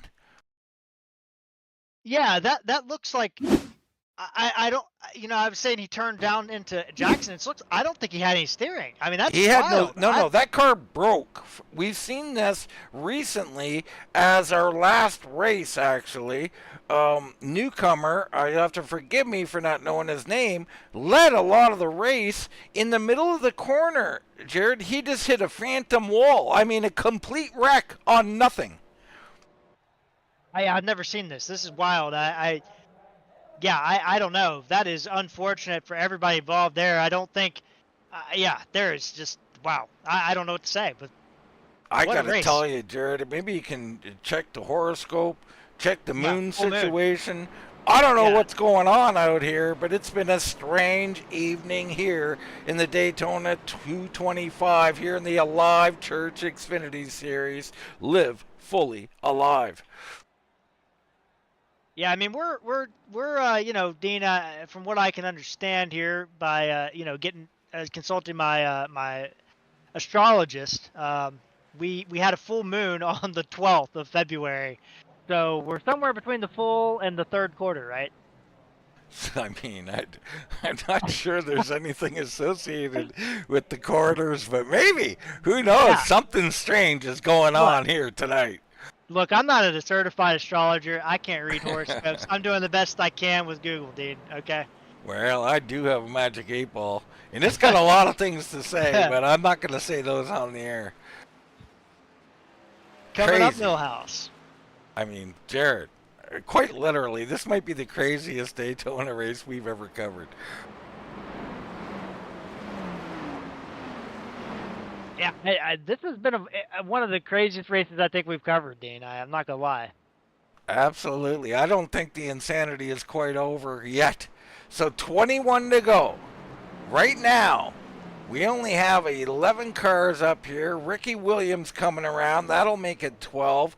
Looks like Dibble's going to survive. Ripka on pit road late. He's getting damage done. There's the Toad Man. Michael Walker, Jason Jackson, Hamill. Linger is lingering slowly around the track. So maybe around 8, or no, he is in the pack. So I think he's a lap down or more. I think Hamill in 17th will be on the lead lap. So that'll give us a 17-car lead lap pack, Jared. Yeah, I was kind of counting along with you. I think you're correct on that. And I mean, if you think you're safe out here, think again. We had strange strategies going on early, and we say strange because the entire field was doing it until 4 cars decided enough, and they went to a 2-stopper. The race was effectively theirs. Then we get under caution, and then now we have this caution that has really 2 separate incidents in it, Jared, and they're both skeptical. They both don't look like anything really happened. I mean, strange night. Pace car darts off the track. He might be going to look for the Kailu glass. I don't know. Sheffield leads him down. Yeah, now we're getting down to it, Dean. I mean, we're down to 20 laps to go at the line, and Sheffield, Kane, Helm, Bruce. We know Bruce has won some races, right, Dean? But I'll tell you what, Brian Helm hasn't won this league. Edward Kane hasn't won this league. And I don't believe Brandon Sheffield has won in this series, at least. Yeah, Kulikowski up there. Tony Ratliff's up here. Brantley. Wrecker. So a lot of opportunity here to be had in the late going. Oh, and a big move by Edward Kane. Edward Kane, sponsor here tonight, looking to put this 21 machine out front. And what a move there, and he's going to get help from Darren Bruce and Eric Beller. Coming down there, Edward Kane's going to lead the lap, and he's going to slide back in front of Sheffield. We've seen this from Kane. I love it. He is doing a pro-style racing there, trying to control this race, switching lanes. Very effective in the Cup car. It's semi-effective in the Xfinity car, Jared. Yeah, it doesn't work as much in the Xfinity car. The runs are just a little bit different in this car than the truck and the Cup car. But you see right now, Beller and Tony Ratliff. We haven't talked about Tony tonight, Dean. He's up here in the lead pack with Jacob Musial. Yeah, Tony, you see him in the 6 machine right behind Beller there. Oh, no, and Bruce up into the wall. Tony gets through. It looks like everybody's going to get through. Sheffield's on the bottom. What in tarnation? And I think there was some netcode. Dean, we've seen this in the first wreck. I think Sheffield's blinking could be affecting, hard to say. Yeah, it definitely did, because when Sheffield blinked, I went back and looked. When Sheffield blinked, Darren Bruce went straight in the wall. I think that blink may have had something to do with the first wreck. Oh! And we were on replay there, Jared, and that is right. He blinked out, and out of the blue, thrown into the wall is the 15. Edward Kane, new race leader. How about that? And Dean, I'm looking at this field, this group that's together here, that's in this main pack. There's only one race winner in this entire group. It's Eric Beller. Nobody else in this group has won a race in this league, Dean. That is insanity. So Beller against the field. You picked him. I have the field. It's a true race. He's the only race winner. So here we go. 17 laps remaining. It's been absolutely nutty out here tonight. Yeah, this is insane. I mean, I don't even know what to say at this point. But when you got all these guys in this position, and Ratliff my hits goodness. Kane in a violent move. I don't know what happened there. Cloth Williams in there as well. He has one. He did win a race. So I do apologize. 2 winners in this group, Dean. It's still, I mean, it's, a lot of opportunity is the point here, right, Jared? Yeah, I mean, a absolutely. lot of guys who are thinking this could be it. This is the night. And that can lead to frayed nerves and perhaps, at times, some bad moves. Maybe some good moves. We're going to find out. Edward Kane, Brian Helm, Kulikowski on the bottom. Beller, Ratliff, and Mark Hamill on the outside with Klaus Williams. Don't count out Musial on the bottom. Don't count out Jason Brantley in this battle, as well as Michael Walker. Adam Recker, finished 3rd in points last season in the full season, Dean. He hasn't got a win. Could tonight be his night as we see a big move by Hamill to go from the bottom to the top to the bottom? Let's get a look in on Recker's car there. He changed that Columbia paint job. He's still got the sponsor. He's gone with a different color scheme. I was a big fan of the old one, Jared. I like the new one too, though. Hey, a new year, you gotta, shake off the rust a little bit and, maybe change your luck. Absolutely. Out front, still leading. Edward Kane trying desperately to hold on here and grab this win. He's got Helm all over him on the outside. Tony Ratliff pushing. Eric Beller for all he's worth. The 16 of Williams lurking there, 3rd on the high side. All right, Dean, let's flip it over to the play-by-play guy and ask him a question here. In this situation, let me ask you about Edward Kane, right? So what if you're Edward Kane? You haven't won a race before in this league. You're relatively new, not super new, but you are one of the newer drivers here. You're leading the biggest race of the year, and you're going up against a group of guys that haven't won except for a couple guys in this group. How are you feeling? How are you approaching this? Well, I mean, really, it's all about the 46 right now. Do I trust them or don't I? Right? And I think right now they look like they're doing well together. I don't think you move an inch no matter what happens. I mean, the only thing that could make you move is if Beller comes up and slides down in front of you. Then maybe you consider sliding up to the high side to counter that move. But you are living and dying with Brian Helm and Kulikowski right now. And, Dean, I know and I know Brian Helm very well. I mean, with that in your mind, are you happy to have Brian Helm behind you? Because I feel like Brian is going to get out there and he's going to make a move here soon, I'm sure. Listen, there is that. But I will say this. Helm will focus on pushing Edward Kane until the end of this race. So until we get down to about 5 to go, I mean, in my personal opinion, I'd be very happy to have Helm back here. He seems to be functioning quite well here with the pushing. I'd say let's just ride this thing out till the last corner. If Helm pulls out, then wow, Kulikowski to the high side. What a move by the 7.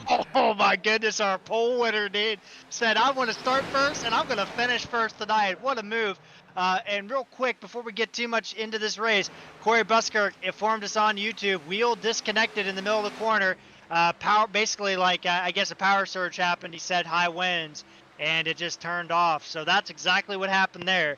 And obviously Sheffield with that blinking with Darren Bruce. Bruce has taken the car to the garage. Well, sorry to hear that for Corey and everybody else involved. That's just a crying shame. It happens. That's part of our life here. Sim racing. Kulikowski down to the bottom. So this is what Kane did not want. Kulikowski with an excellent move to the top. Gets some momentum. Comes down to the bottom. He's our race leader. Pole sitter Adam Kulikowski. Oh! Up the track a little bit, buddy. Oh my goodness. That could have been bad. Helm was out of sorts there. Not sure what happened prior to him that happening. Then we're coming around Ripka right now, so this is a little bit of hairy situation. And into the wall goes the 52, and he wobbles. The Toad Man slips by. My goodness. Oh, my goodness.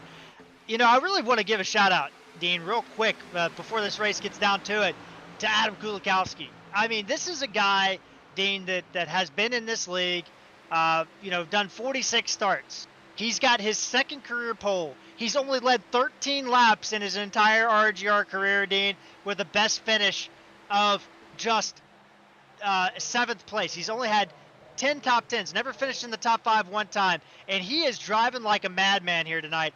Absolute, just probably the drive of his life, and no matter how this thing finishes, I hope it finishes good for him, but I mean, I've been impressed by his development on the offseason. Yeah, absolutely. Looking good. Leading the race. Helm slipped out from third on the bottom. The high side. Kane makes a move for the lead. Slips right back in front of his partner and Brian Helm. Now they rock the high side and they're leading. Kane leaves him and goes to the bottom. Does he go to the bottom? He's moving the middle right now, Dean. Well, he was in the middle momentarily. Now takes to the bottom. Now Helm up on the top. He's got the 3 of Brantley behind him. Boy, I'm feeling good about my pick of Eric Beller, and that's the only reason I'll say that is because I think everybody in front of him is going to wad it up. Well, it could be, Jared. Beller, a solid pick, right where he started in 6th place, 3rd on the high side.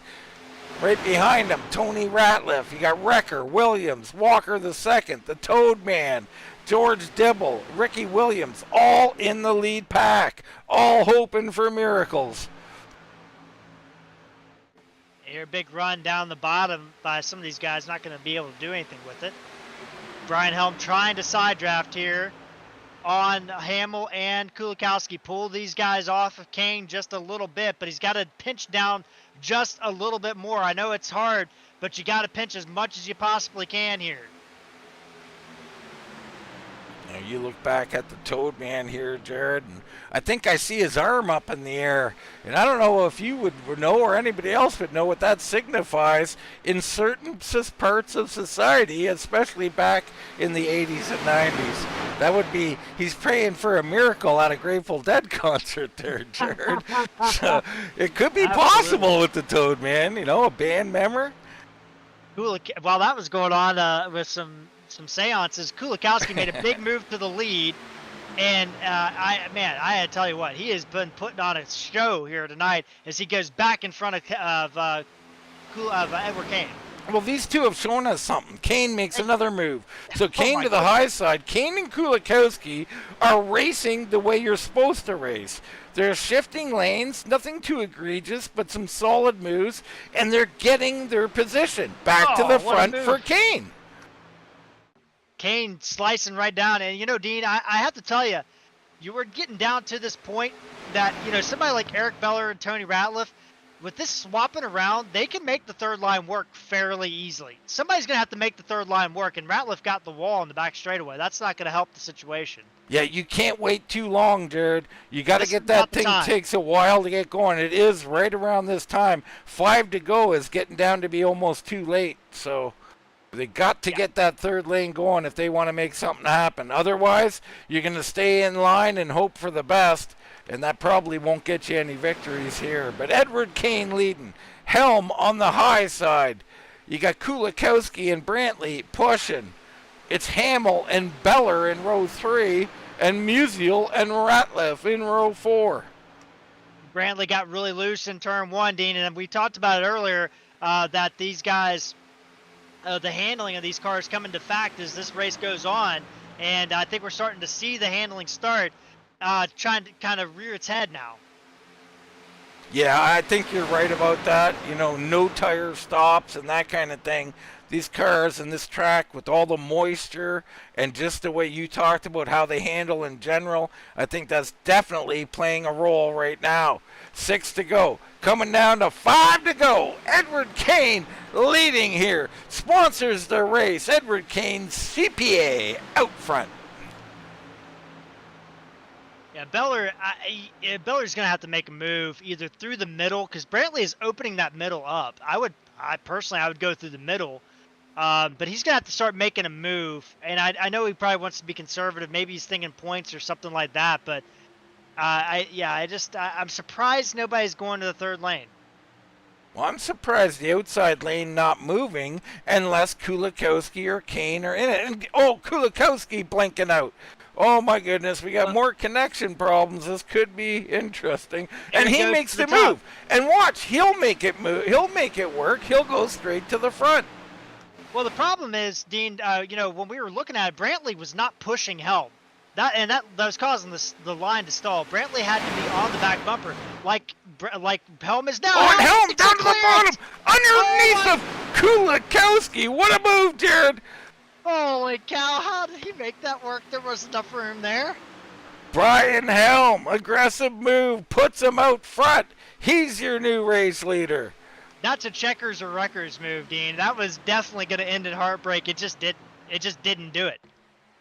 It didn't look that bad from my camera angles, but it puts him out front.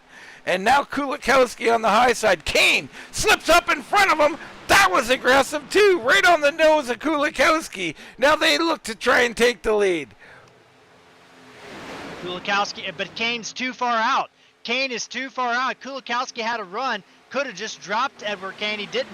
He's going to shove Kane, but now can Hamill help out Brian Helm on the bottom with Musial? Musial's in this thing. How about Adam Recker? Oh no, they're wrecking. Beller and Brantley come together, wrecking, and they're going around the Toad Man involved. Oh boy, I think Dibble slipped right on through there. Yeah, I saw Yellow that flag.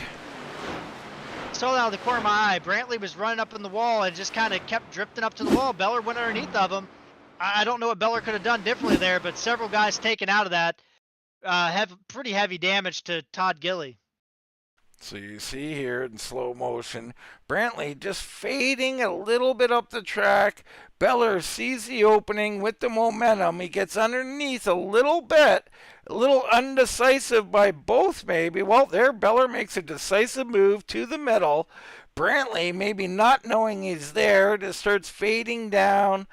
And I mean, it's ticky-tack stuff, Jared. I don't know. I'm not putting blame anywhere. That's a tough racing deal. And Brantley's around, and the Toad Man gets into Linger. Heavy damage on Linger and Todd the Toad Man Gilly. Yeah, definitely. I mean, I can't blame anybody in that situation. It just, the hole was open, I guess is what I should have said there. No, you didn't say anything wrong at all. Just trying to, I mean, it's so hard to tell up here in the quick judgments, but nonetheless, I mean, we're set up for a green-white checker here, Jared. Helm, Hamill, Kane, Musial, Kulikowski, your top 5. Wrecker, Beller, Tony Ratliff, Claus Williams, George Dibble, your top 10. Wow. I mean, a couple of these guys did not really have a shot until this happened, or they had an outside shot like Musial and like Hamill and Wrecker. They are now right in this thing. Yeah, this has been absolutely wild in my book. I thought the beginning of the race where we had just a lot of, I don't know what was going on, a lot of just kind of conservative racing. And we thought maybe, what's that? I was going to say, I was just getting concerned that perhaps, in my youth I had eaten some mushrooms. And I thought maybe I was having some flashbacks or something with the way this race was going. I'm just, I hate to keep making jokes, but it's been, like you were alluding to, a extraordinarily strange event here. Yeah, I mean, I too have been seeing hair growing on the walls. I don't know what that's all about personally, but maybe that's part of the problem. I mean we've had a phantom wreck, a guy's wheel disconnect. We had others with it looked like netcode just threw Darren Bruce into the wall, like egregious netcode, not your normal netcode. There wasn't even a car there, so that was interesting. We had the whole start of the race. I think we've documented that. Maybe a little overkill on that one. How, what our thoughts on what was going on during that, and now we have a field full of guys who haven't won a race And someone's going to, Jared. It's Eric Beller versus the field, as you said. Yeah, it really is. I mean, Klaus Williams also with a winner at a plate track. He won at Talladega in the winter season. So our last plate race, Klaus Williams was a winner here. He's not out of it by far, but he is farther back. He's going to have to work a little bit harder than Beller is. Beller might have got damaged. He did not come down pit road, but he was in that wreck. You know, these cars are aero sensitive. I'm a little bit surprised he didn't try to go down and look at it at least. But I'll tell you what, we got one green white checker, Dean, and you know, when I look at these numbers, everybody's good on fuel, but there has to be a little bit concern about how long they've been out there on those tires. This handling is going to be a big factor here in this last little bit. And what about Helm? Helm also has not won. We've documented that he's been improving a lot over the last, say, 6 months because he's been working on it, he's been practicing on it, and he wants to win quite badly. So could this be his night, Jared? Yeah, I think that's very fair. I think, you know, Brian Helm, you know, Mark Hamill's in a good spot. Making his, I think, debut. You said, Dean. I don't recognize well, no, the name. he did make a race late last year, but I would call this his rookie season. Musial, I mean, he's a longtime member. Hasn't had a top 5 in this league. Same with Kulikowski. Neither of those drivers have ever finished in the top 5, despite the amount of races they've done and the cleanness they've had on the track. There is a lot of guys thirsty for a victory here. Yeah, Kulikowski, you know, of course, and Musial. I mean, I think Musial was a fan favorite, is a fan favorite. What would it mean to the 38 to get up here and win this thing? My goodness, storylines abound here. Yeah, I mean, at the end of the day, there's going to be some guys, they're going to pick up their first top 5 in this league, I think, tonight. And that's awesome. I mean, you love to see improvement, and some guys have been working on it, and I'll tell you what, man, Daytona is the great equalizer. It always has been that way, and I think tonight you're seeing it. Rachel Hunt at the back of this pack. She had some bad luck early on, and now she has an extra little chance here. We expect nothing less than craziness here with 3 to go. Yeah, buckle your seats. If you're at home, buckle whatever you got. Strap it down. Strap down the cat. Strap down the microwave, because it's about ready to get wild. Pace car darts left, heads down pit road. Helm leads him through the zone. Green flag drops. Helm down and away. He separates from Kane a little bit. Will that hurt the inside lane? It might. Helm's got to think about whether to stay down there or come up high and block. What a difficult decision for the 46. Here comes Hamill and Musial. Oh, and Helm had to back up to Kane. That was very smart. He saw himself getting out a little bit too far. Backed up to Kane just a little bit there. Kane! And Kane's going to the outside. Kane up high. We've seen him do this over and over. Kulikowski, though, fills the hole on the bottom. Gives a shot to the 46. Keeps him out front. Kane up top. Kane's having to do all the work himself here. Hamill not on his back bumper like Kulikowski is to Helm. And now here we go off turn 2. A little bit of a wide out. That's not going to help the outside line at all. White flag is out. Helm, Kulikowski, Beller on the inside. Beller goes underneath Kulikowski. And Kulikowski's going to get the push from a contact from Kane, but they stay together. There's too much going on there, Dean. Coming off turn 2. Lots of touches, lots of beating and banging, but they keep it straight. Beller now on the back of Helm. Kane on the back of Kulikowski. They head down into 3. And Kulikowski looking for his first career win. So is Brian Helm, but there's 2 race winners behind Helm on the bottom. A little bit loose on the outside there, but Kulikowski's losing momentum off turn 4. Here they come, Dean, down to the line. Down to the line. Helm with a big push from Beller on the inside. Kane pushing Kulikowski. Who's going to get at the line? Kulikowski's going to nip him at the line, and they are wrecking behind. Holy smokes. Adam Kulikowski, your race winner. First career win, first career top 5.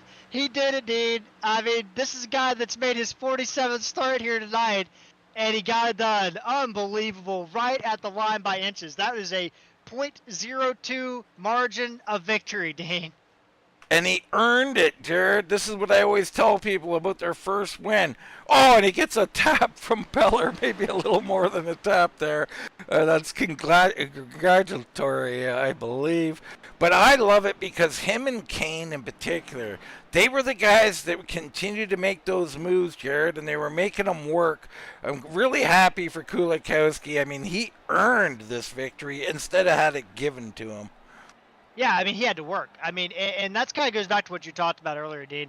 Yeah, there's some luck involved, but you have to be there, and there's some skill involved. And I think Kulikowski showed everybody he's a plate racer, really one of the best ones that we saw here tonight.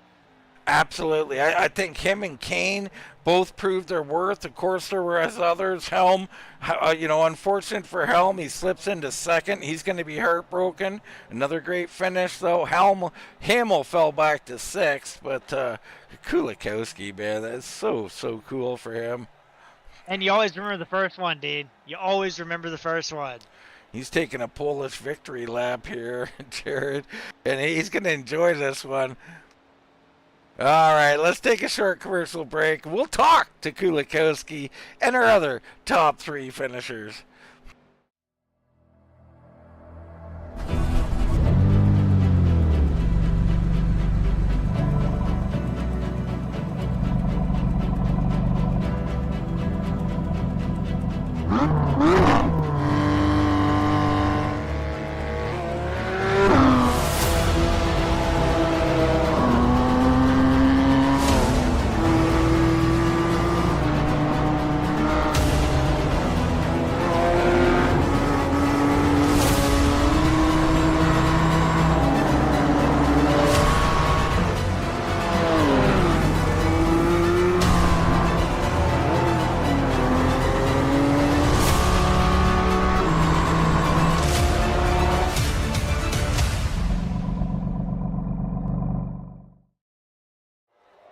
All right, back here at Daytona Motor Speedway, where we had one heck of an evening, a lot of different stuff going on.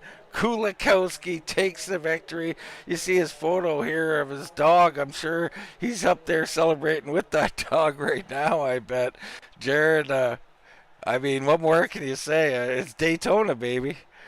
Yeah, and I'm sitting here during the commercial break. I'm trying to think about what to say about this race, and I have no idea. I mean, we saw, I don't know what in the first part, fuel saving, some aggressive, fuel strategy as well by some of them. We had an opportunity to see how that kind of played out. We have a caution that comes out, kind of ends that strategy.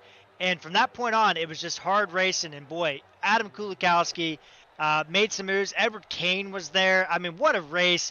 And Brian Helm almost had it, but at the end it was Kulikowski by just an inch.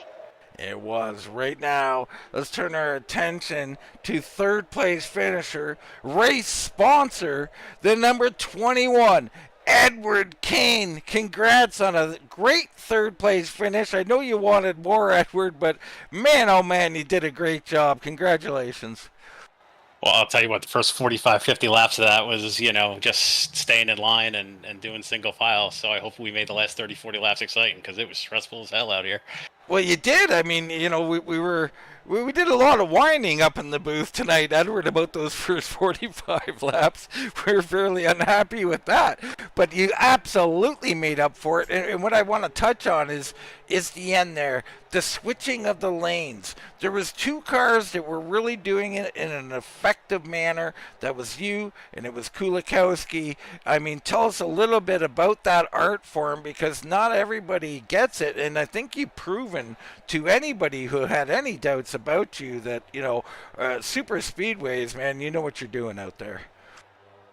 Well, I mean, a lot of it is knowing who's in the lanes and who's got the energy, right? So, I mean, near the end of the race, we had a couple guys near the front who, maybe first timers in the league, maybe a little bit of experience, like, when I was getting to the high near the end, I just couldn't get the energy I wanted. But, Adam and Brian and Darren and, Brandon when he was up there and everyone, we were just working really hard to just try and get there till the end. And, just trying to see where the runs was going. And, I know I threw kind of a hero block on Adam one time. Hopefully I made it up for him that I pushed him to the victory. But, yeah, it was a good night all around, and no complaints. Just wish you got the W, but there's always next week.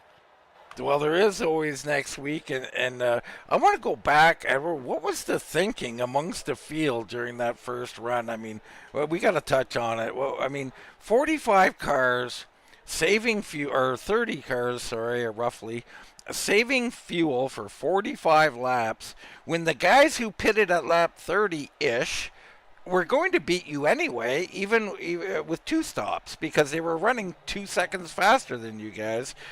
Just enlighten us, if you could, to the thinking of the field there.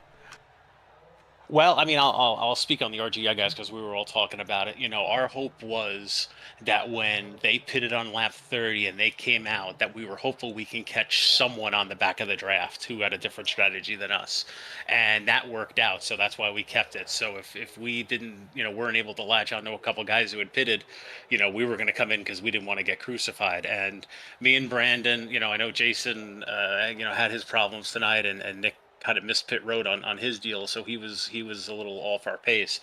But me and Brandon were committed to the fact that once we pitted, if we can latch on to leaders, that we were going to be fine, and we weren't necessarily worried about being 2 seconds slower the second time around because we had saved so much gas. I mean, we even went a lap farther than everybody else. We went to 47. We were convinced we were going to make it all the way with no problems. I mean, it might have been a last lap hero move to go to the outside or whatnot, but I didn't think that was going to be an issue. At least that was our thinking. Yeah, Can't speak to anybody else.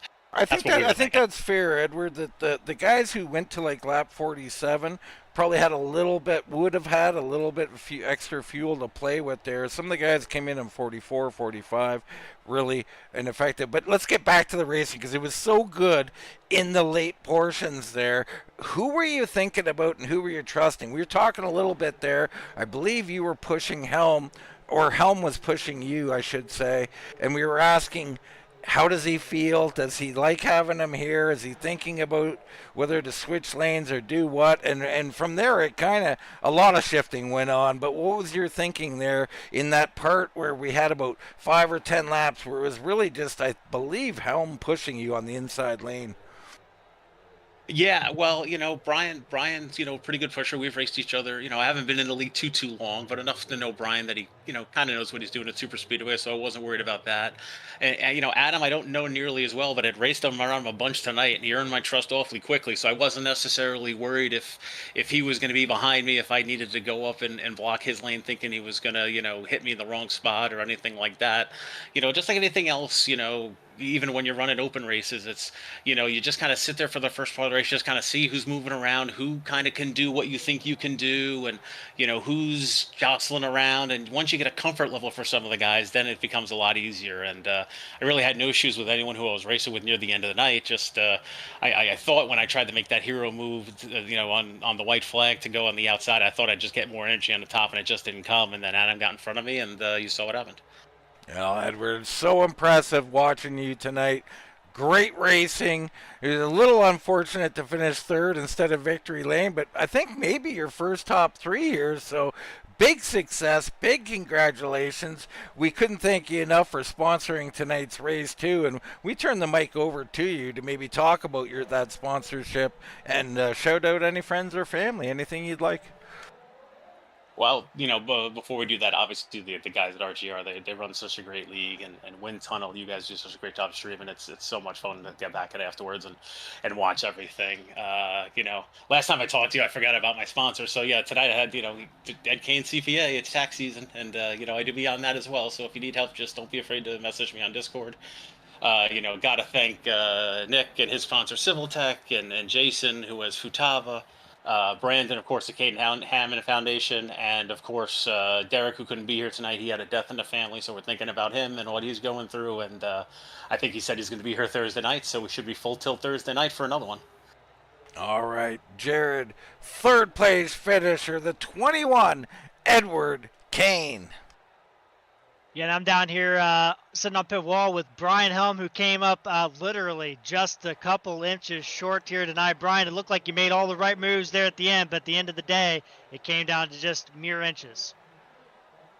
No, really, Adam did a great job. He had somebody pushing him. I needed a little help right there at the end. I'm really happy with second. Awesome, awesome run for me and the team. Well, Brian, we've talked, I don't know, 100 times at this point in our lives. Talk about this race. From the broadcast booth, it was a real strange race for us. It looked like everybody was in fuel-saving mode at the beginning, but it looked like you didn't really want to play the fuel-saving game. It looked like you wanted to go hard at the beginning. Yeah, I was figuring on getting like some position, and then when we started calculating math, we actually pitted at the end of 46, I think it was, which was one lap over halfway, and it really wasn't much of a fuel run. But the reality is you need your friends, and a lot of my friends had problems in this race, so it turned out how it did. And well, I mean, you found yourself at the front of the field at the end of that race, and let's talk about the moves. I mean, my goodness, there were some moves being made. You had Edward Kane going to the top to block. You had Kulikowski coming to the bottom to block. You had you going from the bottom to the top to the bottom to the top, making all kinds of cuts through there. Were you just going by instinct at that point, just trying to find a hole and make a run, or are you trying to figure out who you could work with at the end of that race to kind of maybe put yourself in a position to win? I was really looking for the pull on the arrow. I mean, you couldn't side draft like you used to be able to here, that kind of deal. The reality is I needed some help, and for whatever reason, I got like a run on the leader, and I got around him and got on the bottom. And from there, of course, I never lifted. It just mattered who was pushing who better from behind.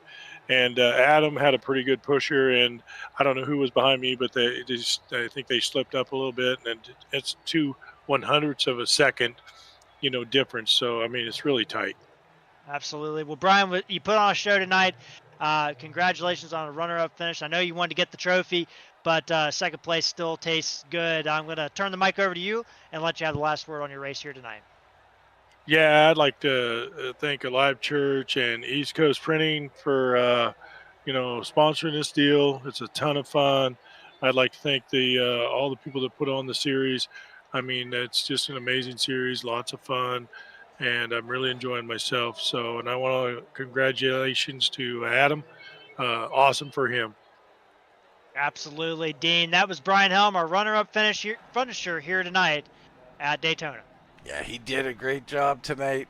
But the number 7, Adam Kulikowski, got the victory. He's down in victory lane.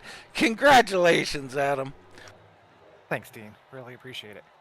Holy smokes, heart-pounding stuff at the end, Adam.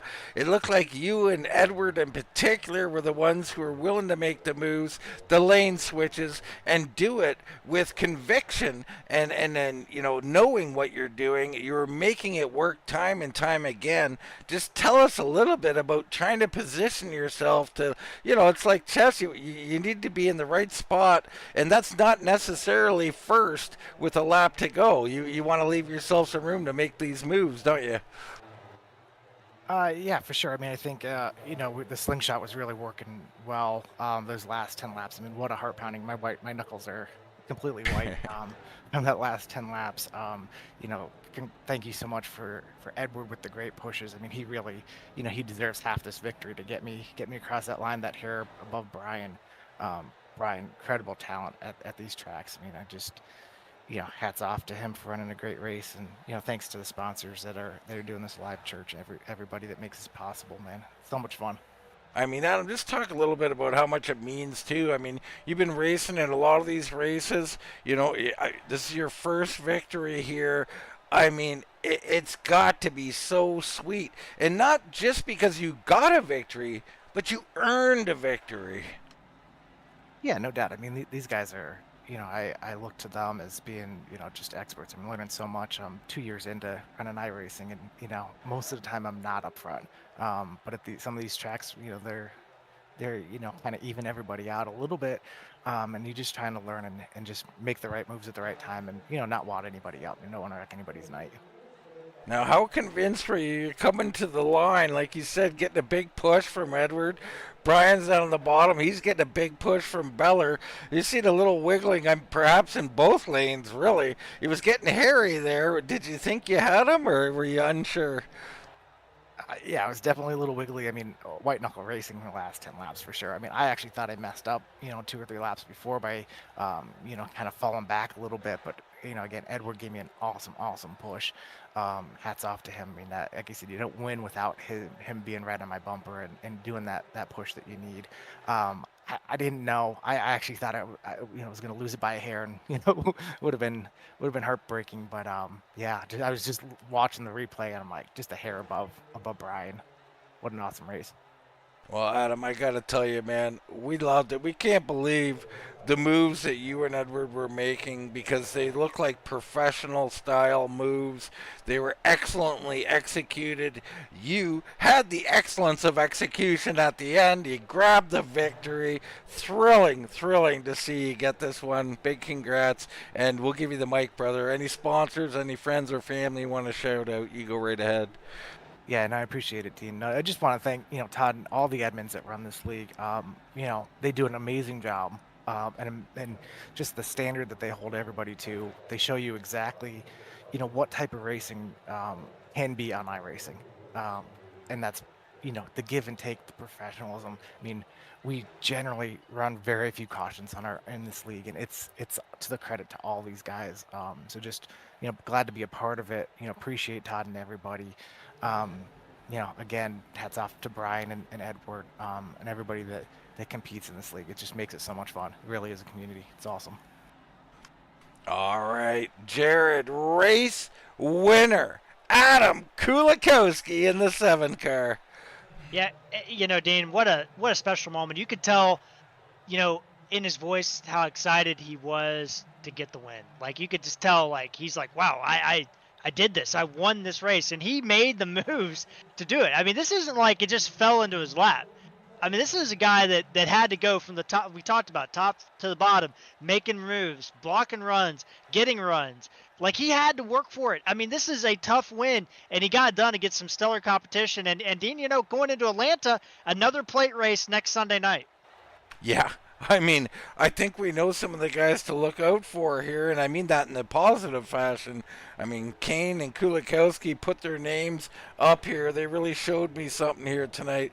Exciting finish, thrilling to start the season here with some new guys at the top of the board. Of course, we will cover all the action, including Atlanta, next Sunday at 9:10 p.m. The Alive Church Xfinity Series, Live Fully Alive. I'm Dean Doucette. He's Jared Carr. That's going to wrap it up here from Daytona, and we'll see you right here next time on Wind Tunnel TV.